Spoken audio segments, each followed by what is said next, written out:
Madam President, when a child is sent to school, their parents expect them to be safe.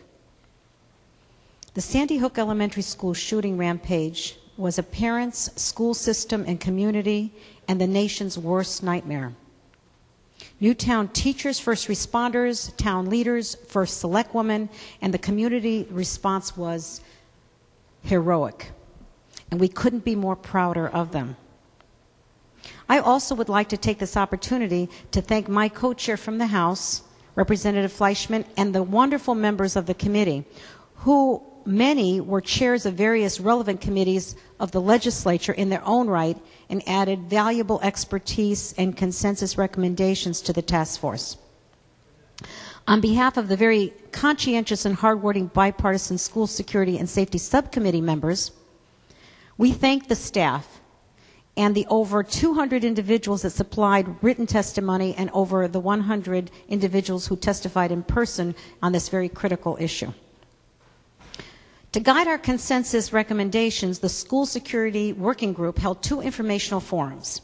The first included the Connecticut Association of School Superintendents, CABE, Connecticut Association of Schools, Connecticut Association of School Business Officers, the State Department of Education Commissioner, Police Chiefs Association, Fire Chiefs Association, the Board of Regents, the Yukon Security Police Chief, who was very instrumental in more than one meeting, I might add, the CEA, the AFT, the Connecticut Association of School Administrators, the Connecticut Association of School Psychologists, CCM, and the also COST. The second meeting that we had included 2 recognized threat assessment and forensic psychology experts, as well as an additional meeting with state police, the State Department of Education, school construction personnel, and SROs. Our public hearing, as I just mentioned a minute ago, had 100 in-person testimony and over 222 written testimonies. And we participated also in another meeting where we all met together as combined subcommittees in Newtown itself. It's very important to note that the committee was able to proceed expeditiously and with great efficiency and consensus by taking 2 very controversial proposals off the table. The first, not creating costly mandates for our towns and cities by requiring either ratios or quotas for added personnel. The second, not arming or training teachers for school shootouts, as 80 to 90% of all stakeholders that contacted us, that provided testimony, opposed this action, as well as our law enforcement community.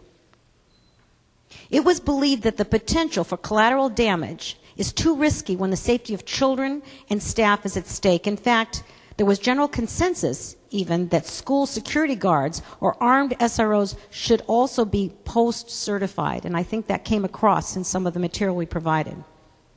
As far as our school security and safety plans, in our first meeting, we reviewed current law regarding school safety. And what we learned is that there's no real current specific state statute that requires school boards to establish an emergency management plan.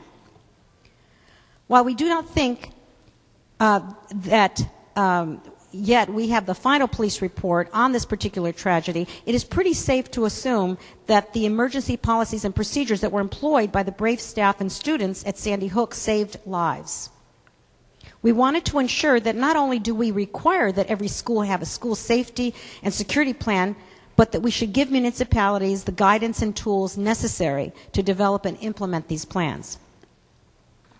It was also a prime concern to our school communities that came before us and asked for guidance and best practices so that they can use them as they develop their own local procedures. And they asked for this assistance. Section 86 of the bill requires our DESPP, or Department of Emergency Services and Public Protection, along with the Department of Education, to develop standard and statewide school security and safety plans. There are currently some really great plans that are being utilized by schools in Connecticut and different municipalities, Westport being one that was often cited as a good model. We wanted to give, however, the communities flexibility to develop and implement their own plans, but also have statewide standards that had to be met. The standards developed by DESPP and the State Department of Education must include some of the following as recommended by our working group. An all hazards approach, the involvement of local officials, including the chief executive officer of the municipality, the superintendent of schools, law enforcement, fire, public health, emergency management, and emergency medical services. A command center organizational standard, a requirement that a school security and safety committee be established at each school, crisis management procedures, a requirement that local law enforcement and other local safety officials evaluate, score, and provide feedback on fire drills and crisis response drills, and annually submit this report to the DESPP regarding such fire drills and crisis response drills. Procedures for managing various types of emergencies, because as we all know, there are many others, and that's why an all hazards approach was recommended strongly. A requirement that each local and regional board of education conduct a security and vulnerability assessment for each school under the jurisdiction of such board every 2 years, and develop a school security and safety plan for each such school. A requirement that the School Safe Climate Committee, which is the bullying committee, collect and evaluate information relating to the instances of disturbing and threatening behavior that may not meet the current definition of bullying.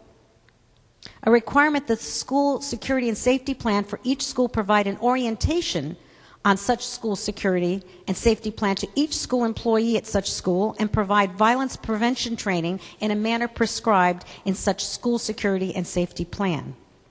Now, under this bill, the DESPP and the State Department of Education must develop these standards by next January. In researching these issues nationwide, we found many states with excellent school safety programs, so it is our hope that our agencies don't try to reinvent the wheel, but rather use existing or proven records and methods.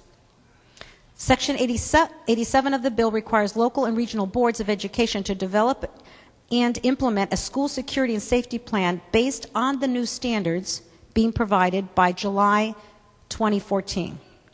And they should review and submit these plans on an annual basis. Section 87 also requires the establishment of a school safety and security committee at each school to assist in the development of safety and security plans. The committee must include in those particular committees a local police officer, a first responder, a teacher and administrator employed at the school, and a mental health professional. The Board of Education has the ability to name others to this particular group if they wish, such as perhaps a custodian or a paraprofessional. We all know the custodians know everything about the school, for sure. The subcommittee heard compelling testimony regarding the free flow of information on potentially disturbing behavior in schools. Experts told us that following a school shooting, in interviewing those who had contact with the shooter prior to the incident, many had information that when seen in isolation may not have seemed like a problem at first, but when taken together may have given a clue as to the mental state of the individual. Maybe a student drew something disturbing in art class or wrote a disturbing essay in English, or perhaps withdrew from sports or other extracurricular activities.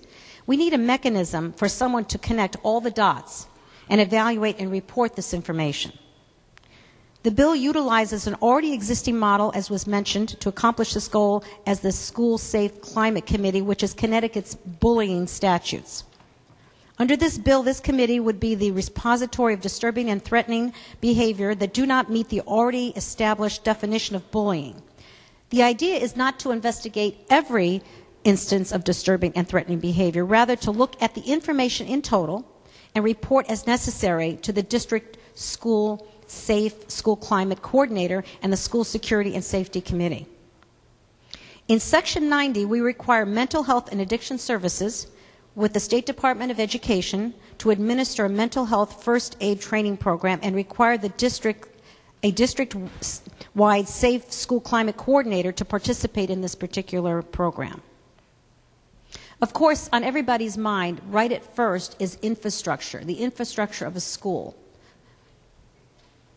The subcommittee discussed this physical infrastructure and received valuable, very valuable public testimony on methods to harden our schools without making them prisons. It is very important to maintain a proper learning environment while balancing safety, and that was heard time and again. In Section 80 of the bill, we established a school safety infrastructure council consisting of experts in school and building security. The council must develop school building safety standards by next January. In the bill, we asked the council to develop standards based on some of the recommendations we learned through the subcommittee process, including entryways to school buildings and classrooms, such as reinforcement of entryways, ballistic glass, solid core doors, that was mentioned time and again as the most effective and least costly, double door access, computer-controlled electronic locks, remote locks on all entrances and exits, and a buzzer system. The use of cameras throughout the school building and all entrances and exits, including the use of closed-circuit television monitoring, penetration resistance vestibules, and other security infrastructure improvements and devices as they become industry standards. After January 2014, all new school construction projects must comply with these standards, which will be reimbursable through the regular school construction process, and these requirements are contained in sections 81 through 82 of the bill. But we didn't want to wait until 2014 to assist our municipalities with the expense of school security infrastructure. So in Section 84, you'll find that we resurrected the 2007 School Security Competitive Grant Program to reimburse towns for certain expenses incurred in the development and the improvement of school security. The DESPP, along with Construction Services and the State Department of Ed, will jointly administer this program, and towns are eligible for a grant percentage equal to the same percentage used in our school construction process. Once the program is up and running, funds should be made available immediately if anyone asks about that in your local community. In Section 85, we authorize bonds in the amount of $15 million for this particular competitive grant. I'm going to end with the area of higher education. While the subcommittee on school security focused on K-12, and most of this bill does deal with that, we believe that a safety component for our colleges and universities should be raised and was raised by the Higher Education Committee for a public hearing. As the leadership of this committee were also represented on our subcommittee. And in yielding to the distinguished chairwoman of the Higher Education Committee, Senator Bai, who will proceed to outline the content of this portion of the bill, I wanted to end by saying that it was truly a privilege to serve as your co-chair on the School Security Subcommittee, and very proud to report that our recommendations were developed in a bipartisan and fully consensus manner.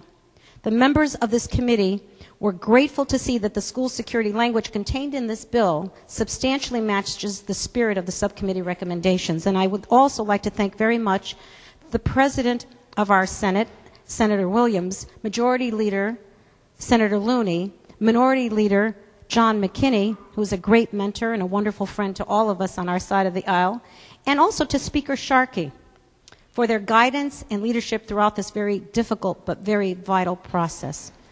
Thank you. Thank you, Madam President. And for the second time, as was mentioned very often this afternoon, that this has become one of the most polarizing issues that we have faced, and that we have 36 Senate seats around the circle, all of them about exactly the same size. And I have to say that the district that I represent with 7 towns is probably one of the most polarized in this particular issue, and oftentimes in other other issues as well. I might add, just as an aside, that those individuals that reside in that Senate seat tend to vote maybe 15 to 20,000 more individuals or votes that are cast in many of our elections, which means they're very politically active. And they were never more active than they were on this particular issue. I think many of the buses that came up here on both sides of the issue probably emanated from the 26th district. I can tell you this, that you have all received phone calls and emails by the hundreds. We have received them by the thousands. And it's one person, our aide, that's there, that's on the front line of these phone calls and these emails. And although you strive to get back to everyone, it's become literally impossible to do that, given the reaction that we've received. And I have to say that this issue has touched all of us personally in some way or another, and some of those very children that were in the room next door to the ones where none of the children survived sat with me here in this chair on many an occasion and in cars and in parades. And fortunately they survived, but not without the kind of emotional damage that those children have received. And I know that even those that were not immediately there, my next door neighbors, 5th graders and 4th graders, come over regularly and tell me about how they're practicing hiding in their closets to see if they can all fit in their school closets. And one of them said to me she's even tried to fit in her locker and she can do it. To think that that is what is going through their minds right now is absolutely devastating. But I also have to speak up on behalf of some parents and family members that have individuals like Adam Lanza in their household, and they live in fear in every day. And I have to speak on behalf as well, because one of my priorities was not just school security, but it's mental health issues. I was very torn on the area to spend some time on in delving into this issue. And in speaking on behalf of them and the many hospitals that we have in our state that have told me that their psychiatric units and ERs confront this issue every day, where they have the severely mentally impacted and ill individuals that they do not have a place to put them. At the same time that we as a state have closed down mental health facilities, that the mental health subcommittee has done a lot of work but has left a big gaping hole and gap in addressing the serious lack of placement, appropriate placements in institutions that we have closed for politically correct and cost-related reasons. One of the individuals from one of my districts in Ridgefield called me to talk to me about the fact that their son was also killed by someone that was let out of Fairfield Hills, which was a mental illness facility in Newtown, Connecticut.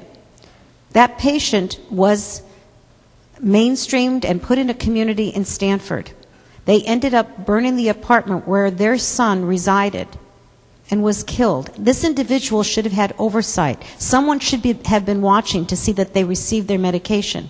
When they were in a facility, they had that oversight. They had that expertise located there. We have to ask ourselves as a state, are we going to continue to be politically correct, or are we going to broach this subject in an honest way, and is there a proper place for institutionalization and the issue of involuntary commitment, all of which in this bill becomes a study. And I understand that there's financial constraints, but we have to address this, and I hope that we do look at this very serious issue in a future session. And also to mention, in support of our good new senator from Bridgeport, Senator Ayala, he is so right that we have gun violence every single day and every single week in our major cities in Connecticut. It disproportionately affects our minority populations in those cities. And it's something that we can't turn a deaf ear to, an eye to. And fortunately, there are some aspects of this bill that do think about that. I had an interesting experience that maybe some of the others here had as well in the House when we were debating the assault weapons ban, when members of the clerk's office would follow me into the ladies' room to say, you know, I live in the inner city in Hartford, and every weekend somebody comes in there with a vehicle full of contraband weapons that opens up the trunk of their car and sells them straight out for cash without any background check, without any permits. And how do we address that? I'm very pleased to see that some of that is in here. I know that finally, what I wanted to talk about was the fact that our founding fathers were actually, and mothers I might add, were brilliant. Brilliant in the aspect that they created 3 branches of government. The executive branch that proposes, the legislative branch that disposes or decides, and the judiciary which adjudicates. And although the Connecticut Constitution gives every citizen the right to bear arms in defense of himself and even the state, The law, though, also does regulate the sale, the use, and the possession of firearms. And as such, our judiciary, as some say that this bill is too far-reaching, it goes too far, then in fact it will be adjudicated. And those aspects that don't pass muster can be struck down, as was in New York. This was quite an effort.